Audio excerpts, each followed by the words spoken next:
Today we are diving into the game-changing supplement, creatine. It is not just for gym bros. Women need it actually more than men. And I'm gonna bust some myths that still seem to be out there and then tell you exactly how to use it. First, let's talk about what creatine is. And here's the reality. We have about 120 grams of creatine in our body at any one time. We make a little bit each day, about a gram from methionine, arginine, and glycine, and then we need to get another gram or more from our diet. Here's where things get wonky for us. So in order to get that gram or more, you need to eat at least a pound of rare or raw meat or fish. You doing that every day? I know I'm not. So then if you're not eating it raw or rare, then you need to eat 2 pounds or more because some creatine is denatured with cooking of meat or fish. So likely you're not getting that because the average woman's not even getting enough protein in their diet, much less protein from meat and fish. So that's the first thing. Second thing, and the reason why this is such an issue for women, we store 95% of our creatine in our muscles, and we have less muscle mass than men, and 5% in our brain. Just by that nature, we have about 70 to 80% less tissue stores of creatine than men. Creatine's important here because it's basically like your body's battery pack. It creates your energy currency, ATP. So if you are low in energy, I can pretty much promise you, you are low in creatine. Oh, and by the way, if you're plant-based, especially if you're totally plant-based vegan, you are definitely low in creatine because creatine is found in muscle meat of animals. So while you can make that little bit from arginine, glycine, and methionine, unless you are actively taking it or eating animal protein, you are not going to get what you need. So here's the reality with women. Again, we have less tissue stores of it than men, but also we have more of a demand of it because both cycling and perimenopause and menopause can create more of a demand for creatine. And here's some really cool information about creatine. When you look at some of the biggest things that challenge women, especially women in perimenopause, we start to lose our strength and muscle as estrogen goes down. Creatine helps you build muscle and helps you recover more. We start to lower our brain function. In fact, we know women are way more at risk than dementia than men are. Creatine can help potentially not have that happen to you.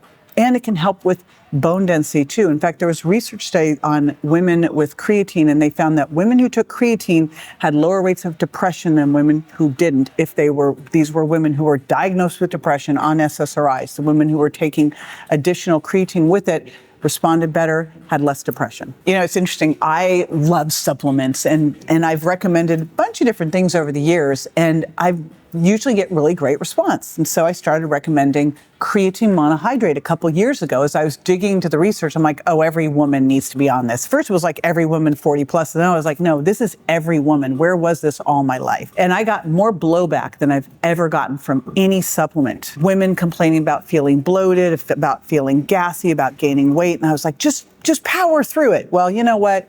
Women don't power through gaining weight, do we? Turns out I found some research that is going to be published showing about 76% of people who go on creatine monohydrate struggle with bloating and gas. 76% of people. Now, I say monohydrate because creatine is what you're looking for, and then there's different carriers to get it into the cells. It turns out that creatine monohydrate is not such a great carrier. It is the most studied form of creatine. It's been around the longest, but hey, do you still use an iPhone 1.0? I don't think so. It'd be like saying, I'm going to use a rotary phone. It's been around the longest. So creatine monohydrates only absorb about 15%. The research studies they've done, they extrapolated from a very small amount of creatine and said, oh, it's completely absorbed. It's not. When you really start to dig into the studies, you find it's poorly absorbed and causing all those side effects. So I started looking around for a better creatine because I knew we needed to be on it. You look at all of the benefits of creatine and they are extensive, especially important for women. We need to be able to be on it, but I also know that women are not going to take things that make them feel bloated. I know I'm not. It turns out there's a form of creatine called creatine HCl that is absorbed 7 times better than creatine monohydrate. So basically gives you all the benefits without any of the bloat. And that is why I doubled down on that one. And I've been amazed with this because I've tested on myself taking higher and higher doses of this, no issues whatsoever. But you don't have to take high doses. You can basically microdose this compared to creatine monohydrate because it's so well absorbed, you don't need that much. And I want you just to think of this math equation. If we have about 120 grams of creatine on our body, if we get about a gram a day that we make from arginine, methionine, and glycine, why then would we ever need to take 5 grams or more of creatine monohydrate? And that's what the recommendation is. Look at the dosing. The reason is because it's poorly absorbed. I want you taking creatine HCl because you only need to take 750 milligrams. Why do you need so little? Because it's absorbed very well. So one of the big questions obviously is, can creatine help with fat loss? Indirectly. Creatine's not a fat burner. In fact, there are very few things out there that are fat burners. But creatine will help you burn fat, and here's how.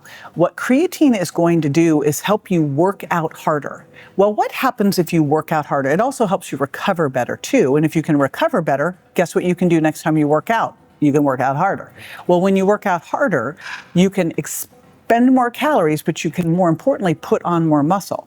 When you can put on more muscle, muscle is going to help you become more metabolically flexible, insulin sensitive, and burn more fat. Muscle is going to make you have a better resting metabolic rate, burn more calories at rest, but also when you have more muscle, it's going to help you burn more fat because you're now more insulin sensitive. So creatine helps you build muscle and muscle helps you burn fat. I think one of the scariest things that women face is osteopenia and osteoporosis. And when you look at how do we really offset that, one of the big things that you can do is lift heavy.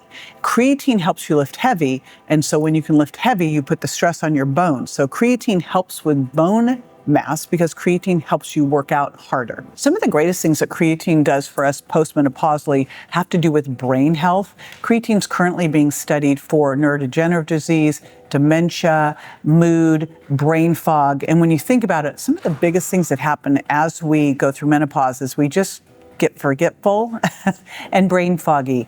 And creatine can get that energy into the brain because 5% of creatine is in the brain, and the brain actually uses about 20% of your overall creatine.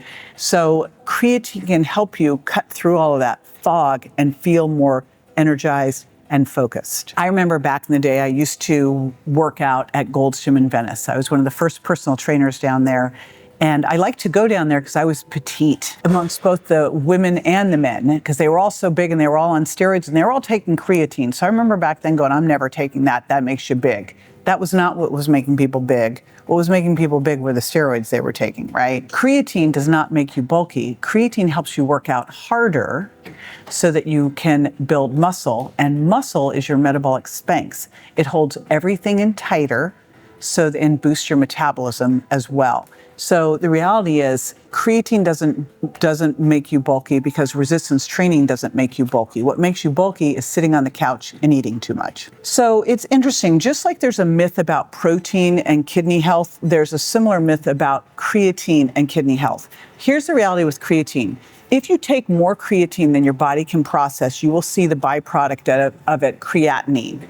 If creatinine's elevated and everything else looks normal, it's not an issue anyway, but you probably won't even see that happen. Creatine is not bad for your kidneys, nor, by the way, is protein.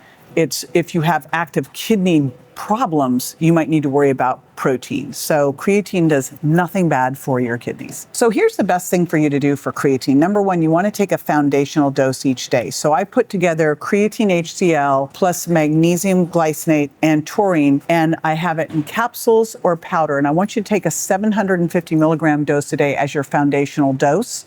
Do that every day. Then, if you're working out hard, if you're under a lot of stress or you didn't sleep well, add another dose. And if you're really working on time zone adjusting, I'd say even try pushing a third dose if you need it. And if you're going to do time zone adjusting, start a day or two before and then take it for a couple extra days. So generally it's 1 dose a day, 2 if you're working out hard or under stress. So for most of us, it's probably 2 doses a day. Now, if you're vegan or vegetarian, plant-based, creatine's got to be on your radar. It's got to be on your kitchen counter. You've got to be taking it every single day because you are not going to get what you need from your diet. So here's what I'm hearing from people around is they're adding creatine into their workout. One girlfriend of mine said, okay, after the first week of taking, my personal trainer's like, what the heck have you done? Another gal saw her swimming times get cut down. And I want to hear from you. If you started taking SHEatine, I want to hear what it's done for you and your workouts. Be sure to check in the description for my step-by-step guide on exactly how to use creatine, plus all of the myth-busting benefits and studies that you'll want to see.